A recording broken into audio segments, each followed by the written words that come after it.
Welcome to EDUCast, the podcast of the EDUC-SHARE Horizon 2020 project. With our podcast series, you have the opportunity to meet several researchers from our partner universities and to discover exciting research and innovation topics and the links with society. In this episode, we will hear an interview conducted by a student in the EDUC Alliance. Patrizia Boi is a student at the University of Cagliari in Italy and participated in the EDUC-SHARE Science Journalism Internship in the summer semester of 2023. Students from EDUC partner universities could apply for the internship, and the selected students were matched with the 7 main research areas of the Alliance. Patrizia's topic was Sustainable Changes, Climate and Resources. To learn more about this subject, Patrizia reached out to Nathalie Lambrecht, who's a postdoctoral researcher at both the Potsdam Institute for Climate Impact Research as well as the Charité Berlin University Medicine in Germany.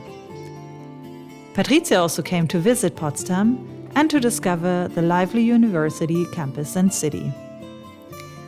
Part of the internship was an introductory workshop on science communication. One of the results is this interview, which you will hear now. First of all, I would like to thank you for agreeing to participate in this research on climate and resources in the context of sustainable change. In this hour or time or so, I'm going to ask you some questions about the impact of climate change in the world. And we are going to talk about how we can solve this with the right tools. Surely, knowing properly a problem is the first step to understand how to solve it. The role of researchers is very important in disseminating to everyone the results that may concern environmental, social, and so on, issues that need to be resolved in our societies to improve their functioning and balance. To start our conversation, I will ask you if you could briefly introduce yourself and describe your path as a researcher. The floor is yours. Sure, thank you. Thanks so much for the time. So I'm Dr. Nathalie Lambrecht. I'm a researcher in the Climate Change and Health group, which is jointly affiliated at Charité, Universität Medizin Berlin, in Berlin, Germany, as well as the Potsdam Institute for Climate Impact Research in Germany. And so my research broadly focuses on food systems and how to create more sustainable food systems to improve human nutrition and health, and also to improve the health of our planet. So I received my PhD from the University of Michigan in the United States in nutritional sciences. So my background is in nutritional sciences and also nutritional epidemiology, but with a strong focus in systems. So my dissertation research looked at livestock agriculture in Ghana, looking at how livestock ownership in small-scale livestock agriculture in rural households in Ghana impacted children's nutrition and health. So specifically, I was looking at whether household livestock ownership could how that was associated with anemia in children, which is a disease that is both sensitive to dietary intake and nutrition, as well as exposure to infectious diseases. And also looking at the kind of potential benefits and risks of small-scale livestock ownership, particularly in the context of these sorts of systems in which livestock free range in the environment and can expose children to feces, but can also be a source of food and nutrition. So I was kind of looking at this potential dual benefit and risks. Since that time, I've been doing some research as part of the Food and Agricultural Approaches to Reducing Malnutrition project, which was a randomized control trial conducted in Bangladesh. where a large-scale intervention was conducted looking at homestead food production, which incorporated educating and giving women resources to grow their own vegetables, raise poultry, and also giving them nutrition and hygiene education, and particular food hygiene education, and looking at impacts of that on children's nutrition and health outcomes. And then I also do work within the area of sustainable food systems and shifting diets towards more sustainable diets. So thinking in particular how communal food service settings, such as universities or hospitals or other healthcare settings, can shift the food that they serve to be more sustainable, more environmentally sustainable, and also healthy. So these kinds of win-win solutions in terms of diets. So one of the projects that I currently work on is looking at the current status quo of hospitals and nursing homes in Germany and the foods that they serve. And we're looking at the environmental impact of the food that they serve, as well as the nutritional quality, and seeing if it is appropriate for the residents and patients that they serve. And what we're really trying to understand is how do we shift food service in these communal settings towards more sustainable and healthy dietary patterns. And one of the standards that we're looking at is the planetary health diet, which is a diet that is both healthy and within the planetary boundaries. So we're looking at how does the food served in these settings, how is that scored in relation to the standards and guidelines set forth by the planetary health diet, and how could it be more in line with that? How would you describe the fundamental relationship between climate change and the health of individuals? Can you explain me how you think that climate change today greatly affect the nutritional value of food and consequently diseases? Mm-hmm. Yeah, there are a number of ways in which climate change is already and is predicted to affect nutrition and health, particularly in vulnerable groups. Some of that ranges from crops having less micronutrient content. There's some research showing that increases in carbon dioxide in the atmosphere reduces the nutrient content of crops, which has implications for micronutrient deficiencies in low and middle income countries. There is extreme weather events can also impact agricultural outputs and production, which would impact how much food people have and their food security. Yeah. So whether they're actually able to grow the food that they need and access that food and be able to consume it from these different types of extreme weather events, whether that be droughts or floods or hotter temperatures in which the crops that they're used to growing can't grow anymore, or grow more slowly, or there's erratic weather patterns and such. We're also seeing market biodiversity loss from environmental degradation, and some of that biodiversity loss is from pollinators, which are absolutely essential to our food system, to pollinating different crops, whether it be fruits or vegetables, that we need for a healthy diet.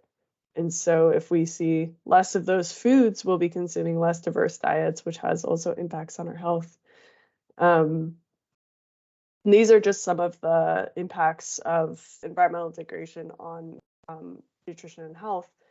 But there's lots of other areas in which climate change and environmental degradation can impact health, whether it's through higher heat, which affects people's health, or other areas. What is the topic that most touched you in your research, and that you think, should be more sensitized to which you should pay immediate attention? I think one of the things that I'm most interested in and passionate about is the ways in which our food system connects to climate change and environmental degradation. And I think when we talk about climate change or making shifts, we often think about cleaner energy, shifting transportation, driving less or driving electric cars, shifting to renewable energy. Those are kind of the focus of what we think about when we think about climate change. And so much, there's such a large proportion of climate change and environmental degradation that is based on the decisions that we make every day about what we eat. And there's, a third of greenhouse gas emissions are from our agricultural system, our food system. And I think there's less awareness of that in the global population, in people's awareness. And so to me, it's really interesting to try to continue to bring forth that awareness of what you eat every day has an impact on our planet, and through kind of simple changes and shifts in what you choose to eat, we can really make some large shifts in the fight against climate change, in making this world a better place for us and for future generations. Have you ever felt emotionally involved in one of your research topics? For example, to feel feelings of disappointment, discouragement, to perceive perhaps that a subject does not have the importance it deserves. How does it feel to analyze a topic that has such a high impact on the life of all of us? Yeah, I think there's sometimes can feel a bit of disappointment as a scientist when you're talking about and researching on the importance of these issues. In my case, the importance of food systems on both the climate and the planet around us, as well as the health of people. And to see that globally, kind of, we just continue to behave the way we've always behaved, and that there's not a sense of urgency to shift our behaviors, to shift our culture and our norms to react to this crisis that we're in, which is the climate crisis, which has potentially ramifications and impacts on all of us, on the health of all of us, on the well-being, on our well-being, on the well-being of our planet that we depend on. And to continue to kind of do this research and not see a shift, to see political leaders making decisions that are contrary to the benefit of humanity and the planet, can feel really disappointing and frustrating. And sometimes it can feel like the work that you're doing doesn't have an impact. So it can be difficult to maintain kind of that hope and optimism for the future.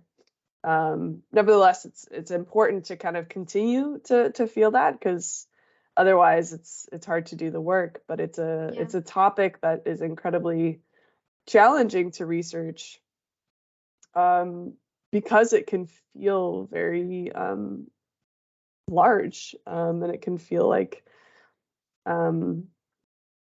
there's so much at stake, and that the world should be acting faster, but it's not. How could interdisciplinary collaboration be improved to address the impact of climate change? You work in the field. From your point of view, do you think there is enough collaboration for improvement? Yeah, I think interdisciplinary collaboration is absolutely essential for research on climate change. That we can't work in silos, in our disciplinary silos, to solve the kinds of global and large-scale problems that we're facing right now in our world. Every problem requires researchers and practitioners and community partners from different perspectives that each bring their own perspectives. So we need both interdisciplinary research, where researchers from different fields are coming in, bringing in their expertise to solve a problem, but also transdisciplinary research in which we're working with people on the ground directly who are experiencing the problems and can also provide their solutions and their knowledge towards the research. So working in multiple collaborations from different sides to come up with solutions. Yeah. And can you give me some examples of strategies that you know that during this year, this period, are working to address the challenges posed by climate change in the areas of climate, health, and nutrition?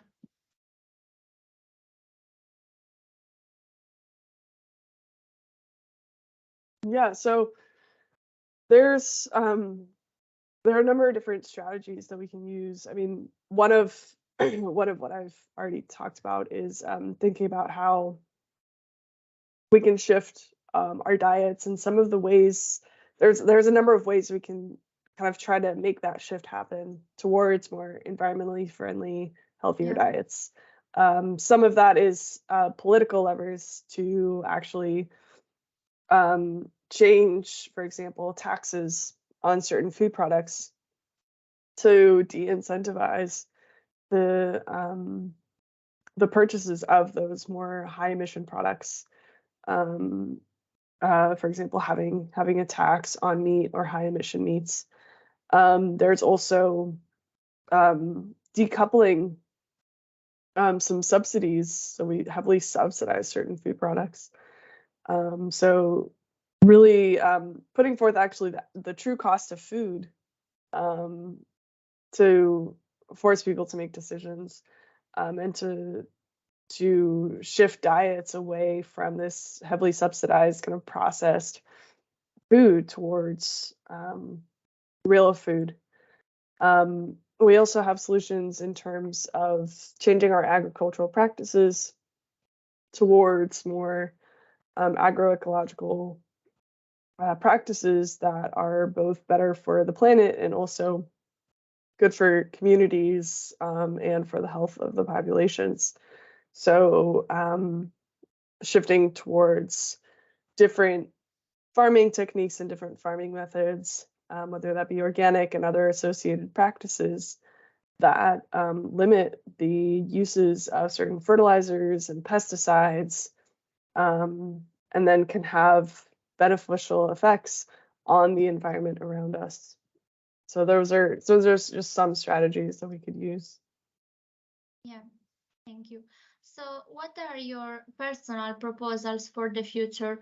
How do you think your studies could influence in a positive way if you have the power to effectively improve the impact of the climate? From which piece of the puzzle, of a sort of puzzle, will you start? What do you think is the first specific and fundamental piece from which everything starts? Mm-hmm. Yeah, I mean, I guess I would answer this in two ways. One piece that is fundamental is the idea of consumption, and the drive to consume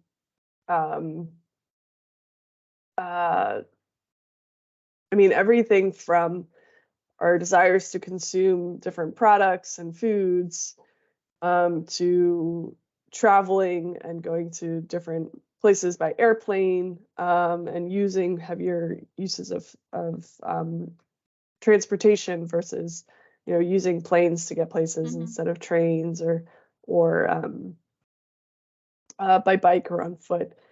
We have, as a society in the last decades, really shifted to just consuming more and more and more. And that creates a higher and higher impact on the environment. And if we can shift towards less consumption, it would have a much lower environmental impact. Now, granted, there's a large disparity in consumption in higher income countries, and especially among wealthier people. There's a higher consumption than there are in low middle income countries, but generally the trend has just been increased consumption and increased burden. On the side of, if we're talking specifically in terms of food systems, the piece that I would start with is shifting towards plant-based diets. This is one of the factors that has the potential to have the largest impact on reducing the environmental impact of our food system. So there are a number of different strategies, from reducing food waste to improving agricultural techniques to eating more plant-based diet. So there are different strategies to reduce the impact of our food system on our planet. But the one that really has the strongest potential that I think we should implement immediately, if in whatever way that we can, is to shift people towards more plant-forward diets. So this doesn't mean that we're necessarily not eating any meat, not eating any animal products, but that we're drastically reducing the consumption of those for the benefit of our planet and also for our health. Yeah, you say society that produce more depending of how they can afford it. How could you explain this? Yeah, I would say that we're producing and we're consuming more. Yeah. Just in terms of time trajectory, from several decades ago to now, we're producing and consuming more food. We're producing and consuming more energy. We have higher requirements because we're using electricity for lots of things, for our everyday functions. With our technology, we need energy for everything. We're driving more. We're going to more places. We're going on vacations. We are, whether that be we're also, commuting to work, or we're flying across the country, or whatever, or the world. We're just continually, as a population, consuming more than we did than previous generations. And this creates a much heavier and higher burden on the world. It's like we are thinking only about the present that we are living, and we are excluding the perspective of the future, like consuming everything just now because we need it, and didn't imagine that maybe in a future there will not be nothing more to use. I think that is one of the challenges of climate change. Is one, it's a lot of these scenarios of climate change and of certain temperature thresholds, whether that be 1.5 degrees Celsius or 2 degrees Celsius, these kind of benchmarks that we set, and the predictions of what the world will look like when we hit those, is very hard to imagine. And Yeah. I think we are very predisposed to live kind of thinking about our own life, the way that we're comfortable, what makes us comfortable right now, what do I kind of want right now. It's hard. Our kind of delayed gratification is quite poor. And so to act now in a different way, which maybe makes me less comfortable so that the future generation is more comfortable, more comfortable being relative, has a livable planet is incredibly challenging for most people to conceptualize, I think, and to do. I think that's one of the fundamental challenges of climate change, is that we can't really see what it's going to be like for future generations. We have these predictions, and we can see some of it already. I mean, climate change is already happening around us. But making choices to change our behavior now for the benefit of future generations, for the benefit of the planet, in whether it be 20 years or 50 years or 100 years, is a real challenge. Okay, so thank you very much, Nathalie. Now our interview is over, but still thank you very much for your time, for your willingness to tell me your experience and to share with me your point of view. Yeah, absolutely. Thank you very much. So much. Thank you. We say thank you to Patrizia Boi and Nathalie Lambrecht for allowing us to share their interview in the EDUCast series.